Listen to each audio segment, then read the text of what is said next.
mettre en œuvre, évidemment, les politiques fiscales qu'on a annoncées, les investissements historiques en infrastructure, en logement, dans la productivité et l'innovation, mais évidemment aussi dans la souveraineté, la défense du Canada. On a eu le privilège d'avoir différentes personnes qui sont venues avec nous. Le ministre Leblanc est venu nous parler un peu de l'état de la situation avec la révision de l'accord de libre-échange avec nos partenaires américains et mexicains. On a eu différents intervenants qui sont venus aussi nous parler de la situation sur le commerce interne. On a eu le gouverneur de la Banque centrale du Canada, Tiff Macklem, qui est venu aussi nous donner un peu un état des lieux sur la situation économique vue de sa perspective. Moi, j'ai partagé avec les collègues la récente rencontre qu'on a eue avec les ministres des Finances du G7, évidemment, qui s'est tenue lundi. Donc, c'était un agenda qui était chargé, mais je pense que ce que vous voyez ensemble, puis vous aurez la chance d'entendre mes collègues, beaucoup d'unité, unité dans l'action, unité dans la vision, unité aussi dans un sens de vouloir faire plus ensemble. Je pense qu'on s'est dit qu'il fallait agir avec rapidité, avec ambition. Il y a beaucoup de choses qu'on peut faire comme ministre des Finances à travers les différents budgets, mais aussi à travers nos différentes capitales pour accélérer, je pense, le pas. Je pense qu'il y avait un désir d'accélérer nos actions. Et je remercie vraiment les collègues parce qu'ensemble, on peut faire la différence. On se rend compte qu'il y a un moment d'unité nationale qui est assez unique dans l'histoire du pays. Je pense que les gens qui sont ici sont prêts à répondre au rendez-vous, prêts à répondre aussi à l'action qu'on a besoin. C'est vrai qu'il y a du vent de face à l'échelle internationale, mais comme le premier ministre l'a dit souvent, il y a beaucoup de choses qu'on peut contrôler, bâtir une économie canadienne, être nos meilleurs clients, développer nos processus d'acquisition, développer par exemple des processus qui vont nous permettre d'aller plus rapidement dans l'émission des permis, regarder au niveau de l'approvisionnement. Donc, on a vraiment fait un éventail des choses qu'on peut faire ensemble. So, I just want to say thank you to my colleagues for coming here to Ottawa. It's a privilege to be with you. This is on the back of Budget 2025, where we provided a blueprint for the future of this country, an investment budget that focuses on the key things that will grow this nation to be the strongest economy in the G7, looking at infrastructure, looking at housing, looking at productivity innovation, looking at our defense, investment in defense. We were joined this morning by Minister Leblanc, which came and gave a good overview, I would say, of the CUSMA situation, talking about the review, talking about his recent visit to Mexico. We also had colleagues which talked about the situation about internal trade. We had the governor of the Bank of Canada, which came to give us his perspective about the state of the Canadian economy. I had the opportunity to share with my colleagues the recent discussion at the G7. Canada hosted a G7 finance ministers meeting just earlier this week. And what you see, I think, is a sense of unity, a sense of action, a sense of purpose. You know, we all understand that we need ambition. Speed and scale is going to be key. We talk about things, how we can move forward on housing, how can we do more on infrastructure, how can we move from one project, one review, making sure that we seize the opportunity that is in front of us. There's a bit of headwind. We understand that. We have all seen it. But there's a lot we can do. And the Prime Minister have said, focus on what we can control. That's what we're doing. And I think the team that you see here is really the one which can deliver for Canadians. So I'm grateful because there's a sense of unity, a sense of purpose, and really a sense of working together as one nation for the benefit of our workers, our industry, and obviously our country. So with that, I'll turn over to Jill, which is really the chair. I'm just the host. The real chair is Jill from Prince Edward Island. So Jill, I'll turn over to you, and then we'll be taking questions. Merci. Jill, the floor is yours. I'll go there. Thank you, Minister Champagne. And yes, the meetings that we just had over the course of the day, and we had an earlier provincial territorial meeting, was very productive. I think we're all walking away with a renewed sense of ambition. There was a lot of talk of our economy, productivity, trying to make that tax dollar go a little bit farther for Canadians, so working together. There is a lot of an alignment here between the federal government, the provincial government, and so looking to find efficiencies and more effective spends for Canadians to deliver what we need to deliver collectively and to raise our nation just a little bit higher, growing our GDP, nation-building projects, but what the provinces will be looking for is a little bit of flexibility. That's what we're looking for. We gained a lot of clarification over the course of the day on different funding streams. So we got a lot of answers today, a lot of clarification, and I think we have a lot of action items that we're all going to take back. We're going to meet more regularly and come to the table with what's been done at the next meeting. So there's accountability built in. So yeah, I think Canadians can probably feel good about what we accomplished today. I think we're all going back and we're going to get to work. Thank you.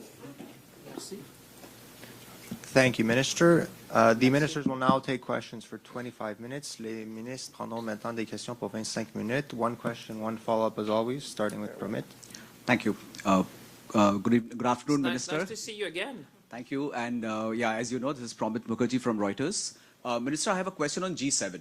I mean, recently there was a G7 finance ministers meeting, and the talks about leveraging the frozen Russian assets have resurfaced. So what is Canada's stance on that, and which institution in Canada actually holds the bulk of these assets? Well, that's a very good question, and it gave me the opportunity to brief my colleagues, the finance ministers of Canada about the discussion.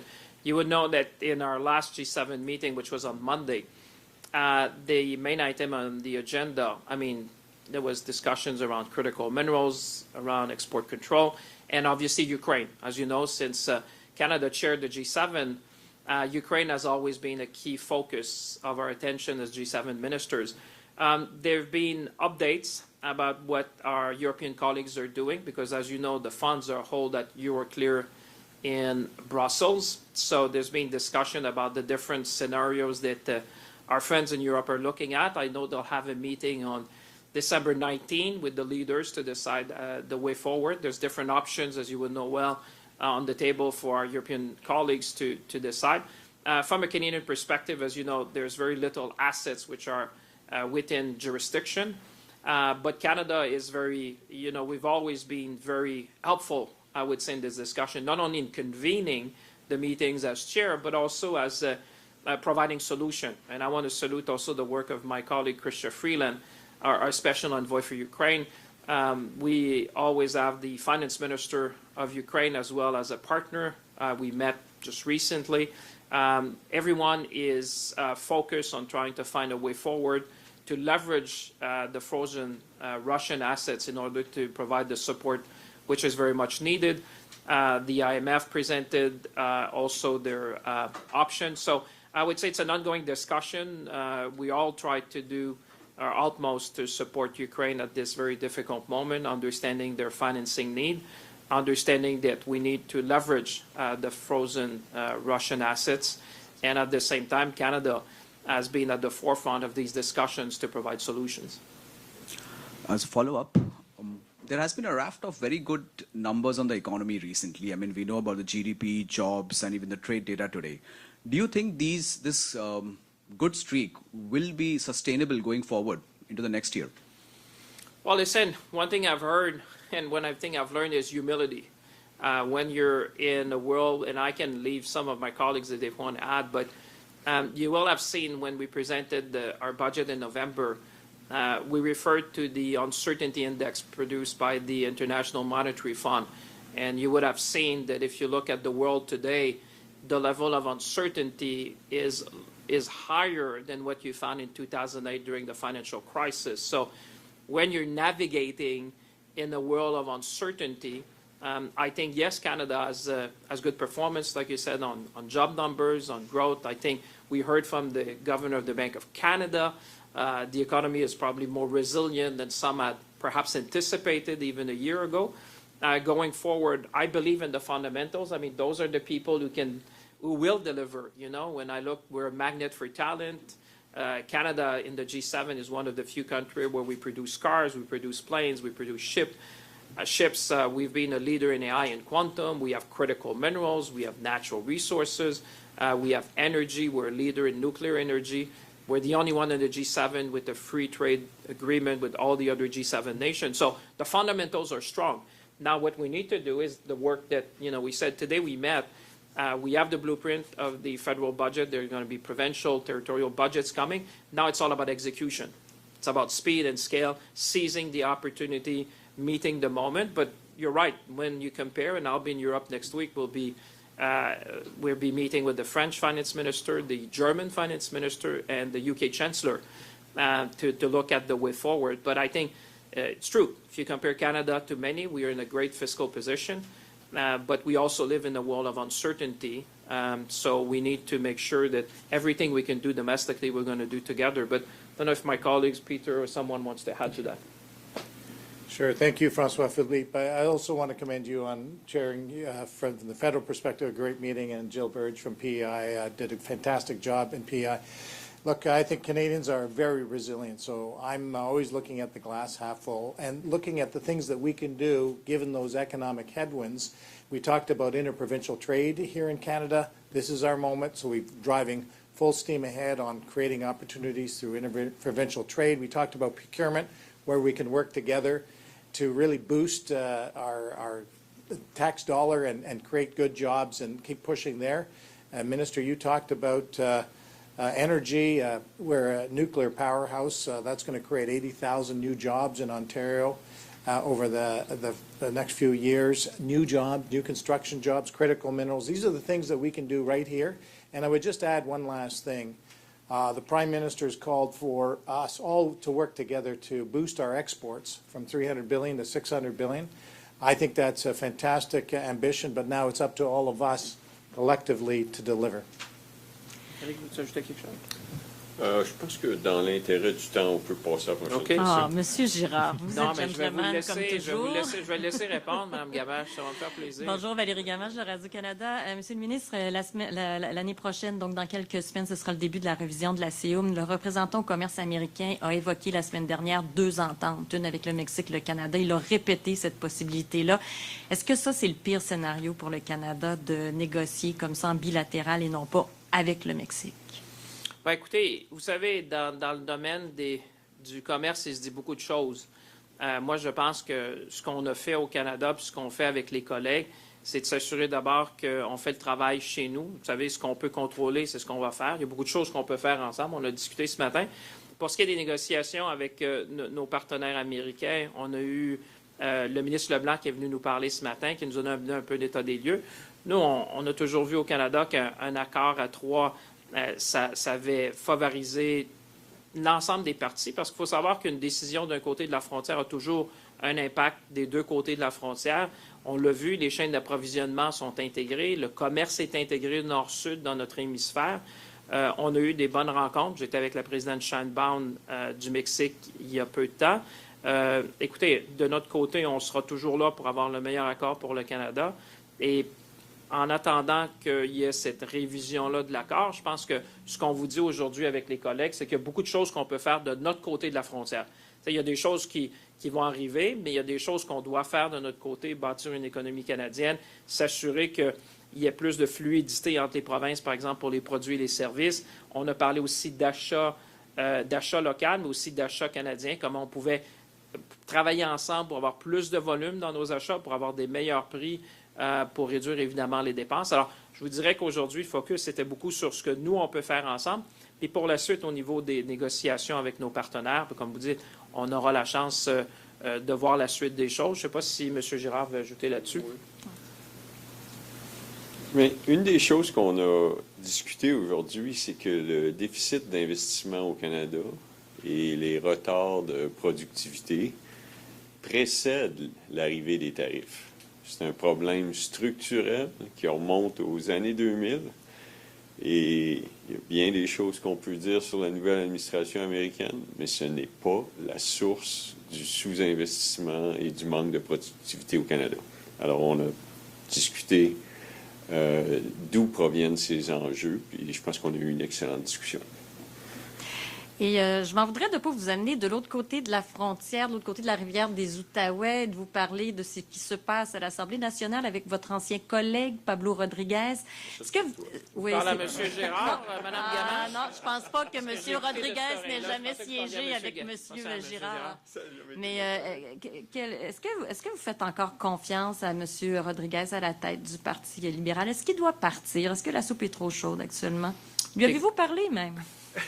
Écoutez, quand on est ministre des Finances du Canada, On a beaucoup de choses à faire. Il y a eu la rencontre du G7 plus tôt cette semaine, celle d'aujourd'hui, les rencontres la semaine prochaine en Europe avec les collègues du G7. On est à la passation de la présidente du G7. Vous savez, M. Rodriguez, c'est un collègue, c'est un ami, mais loin de moi de vouloir m'immiscer dans tout ce qui se passe à Québec. Je vais laisser ça à mes collègues de Québec de faire ça. Je pense que ce que nous, on vous démontre aujourd'hui, c'est que la Fédération canadienne fonctionne. La Fédération canadienne a beaucoup à offrir. Je pense que l'unité que vous voyez aujourd'hui dans nos actions, dans notre volonté, dans notre niveau d'ambition, je pense que ça devrait rassurer les Québécois et les Québécoises que notre rôle à nous, c'est de faire fonctionner la Fédération, c'est d'assurer qu'on ait des investissements, c'est d'assurer qu'on ait un plan de croissance, c'est ce qu'on met de l'avant. Alors, je pense qu'aujourd'hui, vous devriez être rassurés de voir qu'on travaille main dans la main avec nos collègues de Québec, puis évidemment les collègues d'à travers le pays. Next question, Jordan. Hi, Minister Champagne, Jordan Gowling, Financial Post. Nice to see you. The CRA came out with the results of its 100-day improvement plan. Are you satisfied, or would you like to see them go further in terms of improvement in services? I should turn around. Are you satisfied? No, okay, I'll take your smile as a nod. Listen, it's a step forward. I think one of the issues we had is that we had seen 100 days ago that the level of services was not meeting the expectation of Canadians. And I want to go back to the discussion we had today. We are here together because we want to offer better services to Canadians, harness technology, simplify process, reduce red tape, look at different ways we can do. You would have seen that for example, what we call the SHRED tax credit, which is for the research and development in science, the type of improvement we did, and, colleagues noted that and say that's the right thing. Listen, at the CRA, it's a step in the right direction. I want to commend the civil servant who work there. I can tell you, they wake up in the morning. I was just at their town hall. 40,000 people showed up virtually. And I said I thank them for the work. I spent half a day in the call center. It's not about them. It's about the system, the process, the tax code we need to simplify. We're on a road to offer better services. I'll give you a small example. I share it with colleagues. We receive about 30 million calls per year at the agency, and about 500,000 of them were people who lost their password. We can't afford to do that anymore. So we went digital by default. If you lose your password, like if you would do for whether with your bank or other type of services, you go digital first. So there's a lot of things like that my role has been to spearhead, to work with the board, to work with the agency, to just adopt technology, streamline processes with the focus on delivering for Canadians. And that's exactly the spirit. I can tell you, I'm talking, but I can think Brendan, I look at my colleague Craig, that's the spirit we have. How can we improve services for Canadians? And the 100-day plan was a step in that direction. We will continue because it's all about continuous improvement, use of AI, making sure we give our people the tools they need to better serve Canadians. Canada faces an investment crisis, a productivity crisis. A lot of industry says a remedy to that would be wholesale tax reform, tax review. I'm wondering if your government is considering that at all, and I would like to hear provincial counterparts on that too, Sure. whether we should take a harder look at Canada's tax system to simplify it. I'll give you a short answer, and then obviously anyone is welcome to join. We've already started that. You've seen that we have removed from the tax code what I would call inefficient taxation in some respect, making sure, for example, that tax credits, SHRED is a good example, but also the automatic benefits to Canadians. We saw that actually when I look at what we've done there is a great example of what we need to do more. I saw it in the Nordic countries that they were automatic filing for tax return. I asked the agency, they said, sir, we can do it. We have a pilot. I said, let's turn the pilot into the norm. That's the kind of thing we want to see. And certainly with respect to the tax code, we had discussions today, very open to suggestions of colleagues how we can do better, how we can remove things which are inefficient in the tax code, at the same time that we can have a tax code which obviously is, we want people to pay their fair share, but there's things that we can do to improve, and we're certainly looking at that, but I'm happy to let colleagues who want to add to that. I'll try one. Okay, now I'll go on. I'll speak for all the provincial and territories. Yes, the federal government could lower the corporate taxes, the federal one.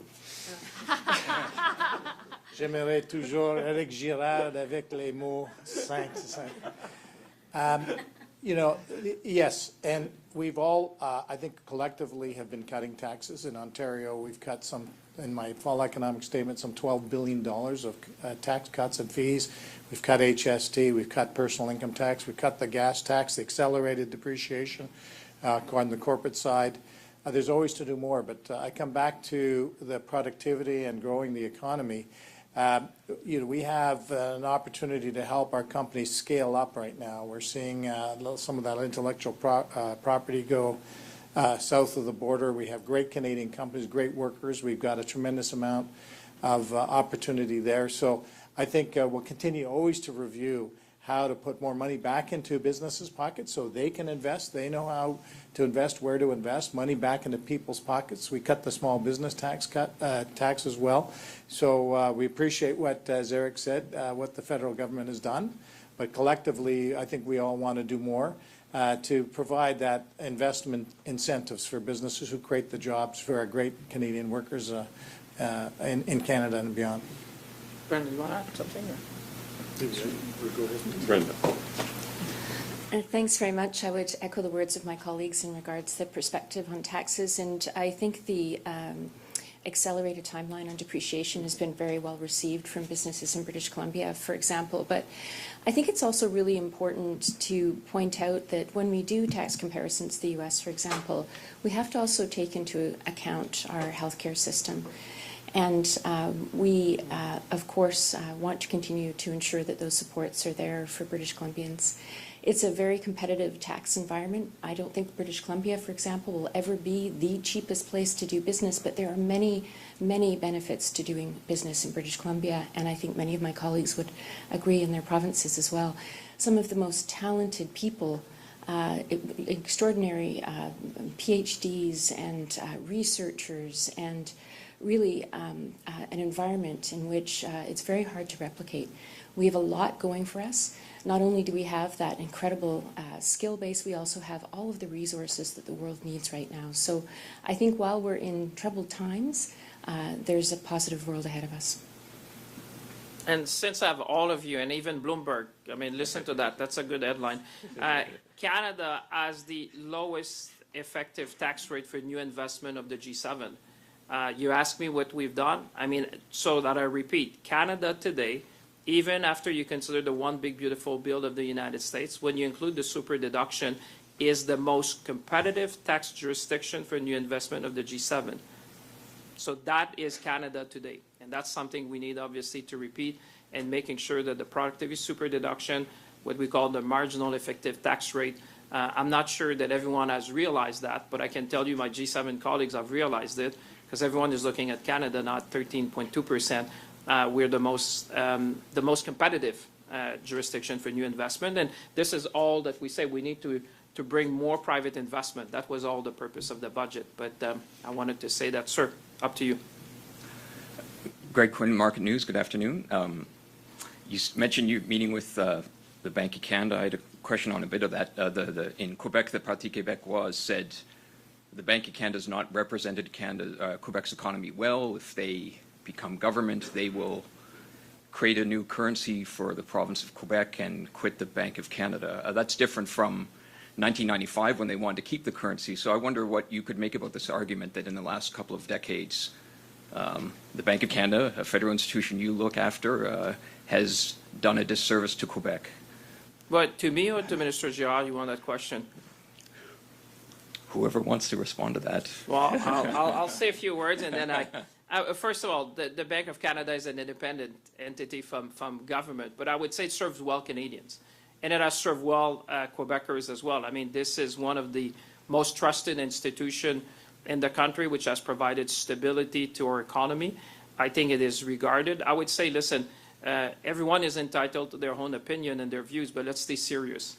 We're facing some of the most challenging time in the nation history, I would say in the world. When I said we were facing headwind, I can tell you some are comparing the period you and I are living today to 1945. Some would say the fall of the Berlin Wall. I would say we need to make sure that the strong institutions that have made Canada the country that it is today need to be respected. They need to be, I would say, talked about because they provide that kind of stability you need. And I think the strong democratic institution, the strong banking system we have in Canada, the role of the Bank of Canada has been serving well Canadians for generations, including Quebecers, and I'm one of them. As you know, I represent a riding in Quebec, so I would say let's stay serious, let's stay focused, and let's cherish what have made this country one of the most respected one when it comes to the banking sector and stability of our currency, and stability also with respect to attracting investment and providing growth to Canadians for decades. Bien, ça me fait plaisir de venir à Ottawa pour répondre à des questions comme ça, parce qu'on ne me les pose pas souvent à Québec. Bon, d'abord, la souveraineté du Québec, c'est un projet politique légitime. La plupart des experts en économie vous diraient que ce n'est pas un projet économique ou que le Québec ne serait pas gagnant économiquement d'être indépendant. Alors, projet politique légitime, projet économique moins convaincant. Quant à la Banque du Canada, c'est une des institutions les plus respectées au Canada. Ils embauchent les meilleurs gradués. Full disclosure, I've worked there.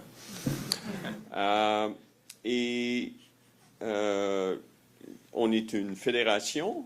There were situations when the Bank of Canada rates looked a little high for where the state of the Quebec economy was, and there were other occasions where it was probably low in relation to where Quebec was.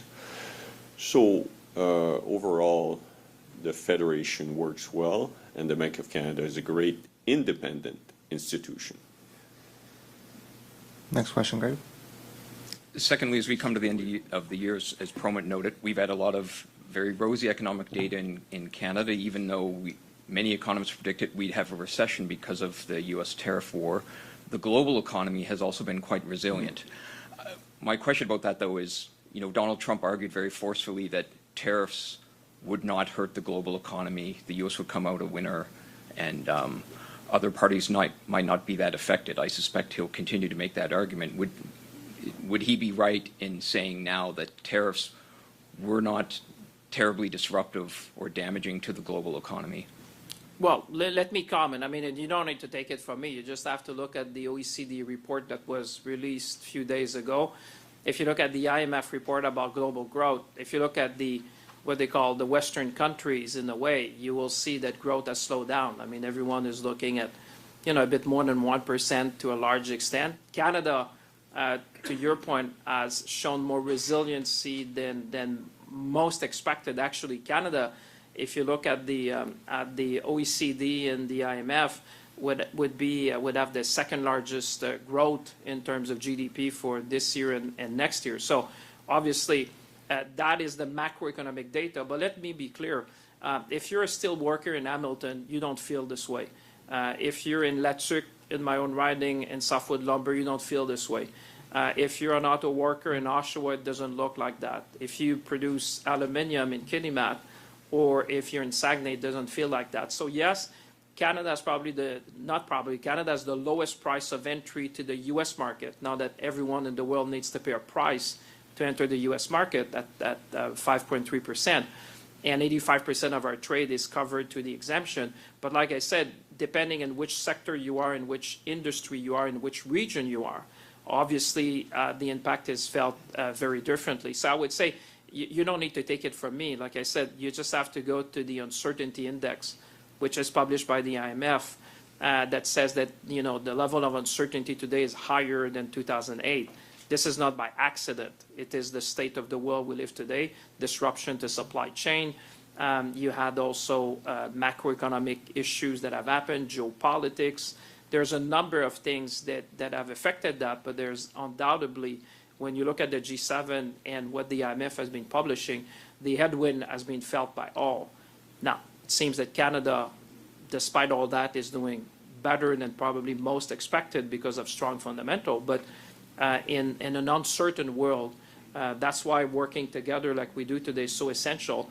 Control, act on what we can do. You know, one Canadian economy, be our own best customer, making sure we do procurement together, streamlining one project, one assessment. That's the type of thing that would make the Canadian economy more resilient. But I'm happy to pass on if there's any colleagues who want to add to that.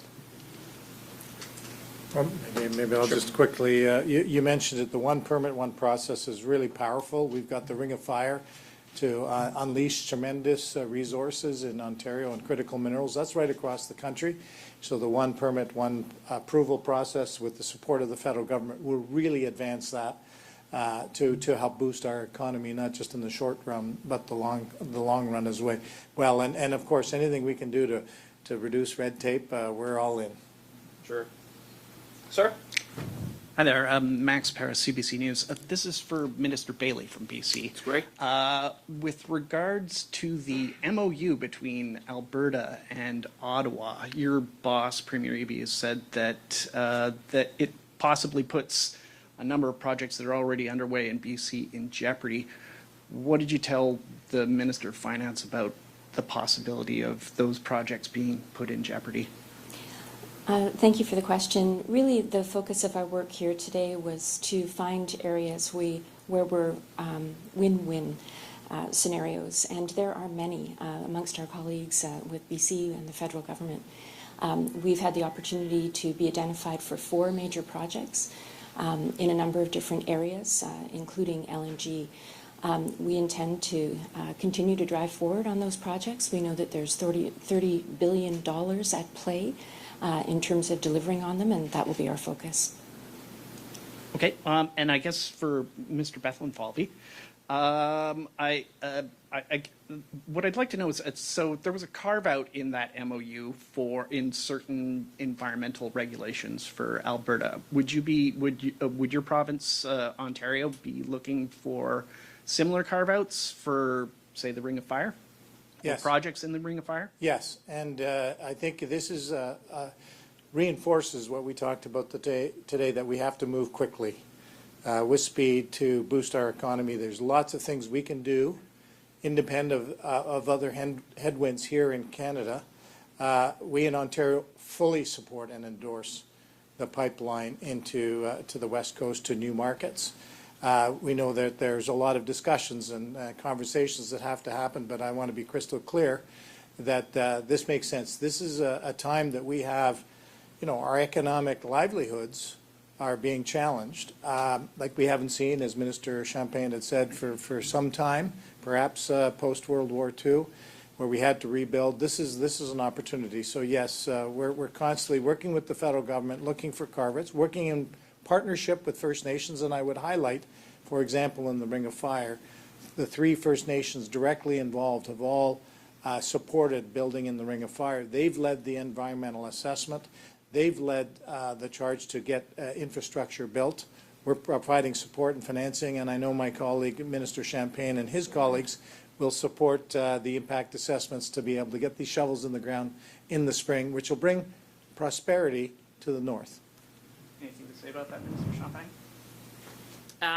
Well, listen, I was just mindful of the last question because there's a vote in the House. So if you saw my staff looking, there's a vote which is, you know, every vote counts, trust me, these days, as always. So I would say Peter just told you, you know, the concept of one project, one assessment is one that we subscribe. We want to act quickly, but also in a way that would be responsible. So I think what he described is really the spirit in what we're trying to achieve together, which is really moving faster in a number of these projects because time is of the essence. Time is not necessarily our friend. You know, that's why we put our budget also in November to allow my colleagues to be able to have more visibility, transparency as they go into their own budget season. So I may go to the next question just to make sure that we can have everyone. One last question and follow-up, please. Thank you, Minister. It's Joanna Smith with The Logic. I'll remind you, you're able to vote electronically now, so it is that excuse Yes, doesn't work as that's well why I as have it the used phone to. next to me. Trust me, otherwise I'd be running. I wanted to follow up on the previous question about possible carve-outs. So, Minister Bethlenfalvy, I'm curious about specifically which carve-outs Ontario would be looking for, because obviously a tanker ban wouldn't be affecting an Ontario project. So what are you looking for? Because there were sort of rationales specifically tied to a pipeline from Alberta to BC on those carve-outs in the MOU. Help us understand what you're looking for the Ring of Fire. Yeah, I won't go into specifics, their conversations that we're having, but I think what we wanted to signal is our support for doing what it takes to get things done in collaboration with all provinces, and our support for the, I think, historic MOU that was signed between the Government of Canada and Alberta. We're mindful of some of the challenges and the conversations that have to occur, but this is something that Ontario supports. We have similar processes and conversations, as I mentioned, First Nations who are leading the environmental assessments in Ontario. We want the support, for example, of the federal government not to layer in their own assessments to acknowledge and approve those assessments that are being led by the First Nations themselves. So it's in that spirit that our support is there. Okay, and the second question to Minister Champagne. I know you were asked a lot about Stellantis yesterday in the House, but I wanted to follow up on some specifics. So Conservative MP Kyle Seaback said yesterday that the contract showed that Stellantis agreed to maintain an average of 4,475 FTEs rather than the 8,000. I'm curious, like, what made you feel confident at the time in negotiating that contract to give Stellantis that amount of wiggle room? Well, what I would say, you have, and again, I'm happy that you followed the testimony yesterday, lasted more than an hour. I tried to help them understand, appreciate that they may not be familiar with the contracts, but you have to look at the what we call the SIF agreement, the Special Contribution Agreement, the Next Star Agreement as well, because these they're all interconnected. So if you see, you have a number of jobs which are protected, but like I said, this is a floor, because when you ask any corporate to give you a sense of how many people they will employ over more than a decade, there's always an average, and what you negotiate is a floor with commitment, because again, I don't want to be too technical, because my colleagues will probably think we're going very technical, but you know, there's another section in the agreement that was very specific as to the fact that Stellantis needs to maintain the Brampton facility open. So when you read this clause plus this other clause, and I'm a lawyer, so I happen to understand these things perhaps better than some of those who asked me the question yesterday. When you see the interaction between the two clauses, that's you say you have a floor, you have an average for more than a decade, and you have also another section that says the plant in Brampton needs to remain open. That's a covenant in the agreement. You couple that with the Next Star Agreement, which also has a floor of more than 2,200, out of memory, 2,200 people that they need to employ for more than a decade. So the interaction of these different contracts and these different sections of the contract makes me confident that we had a very solid provisions to support and defend the workers. We did that in partnership with our colleagues in Ontario. And like I said, we will enforce our rights, because those were commitments to workers, to Ontario, to Canada. They've heard us loud and clear. And the spirit of the agreement was really to make sure that, you know, we want them to be in the country. But one thing they should not forgive is that we will enforce all the rights that we have under the very. Sorry, because Thank you. you Hi, go ahead. Minister Champagne. It's No, they Marlo told me Glass about from it's the not Hill me, it's the Times. vote. No, I know. There's and few things I don't control, which I'll be is quick. one, I'll the vote be quick. is one of them. Listen, so yesterday, CRA officials said that it's impossible to answer all the calls that come into the call centers, and that they were pleased with 70% of calls being answered. Do you think this is an acceptable service level, and do you think Canadians will be happy with this? Well, one thing that I can tell you, Canadians would be surprised to learn that the Canada Revenue Agency answers more than 30 million calls per year. So that is a staggering amount that I'm not sure everyone in Canada has appreciated. So what we've said is that in order to be able to better serve Canadians and answer all the calls, we need to streamline our processes. We need to adopt technology. We need to have a callback function, something that Canadians say, well, if you can answer now, at least give me a time when you're going to call me back so I can leave my name and number. So what I'm saying is that we're implementing technology, and we're lucky because technology is our friend now to be able. We've benchmarked with other call centers and the banks and the telecom industry to say, what are they doing that we can adopt in order to serve everyone? At the same time, be mindful that we need to streamline process, adopt technology. And the example I gave you, like the few 100,000 calls, I think it's 300 to 500,000 calls, imagine, for people who lost their password. I just said we can't afford that. These people need to go online and reset their password so that we free up capacity to answer all the calls that we receive from Canadians to serve them. Thank you. Merci tout le monde. Bonne journée tout le monde. Merci. À bientôt. Ah oui, il y a un protocole de sortie. Hey, how are you? Quick question. I was curious to know about British Columbia. Yeah. Thank you, John. Thank you. Yeah, this is British Columbia. Believe me.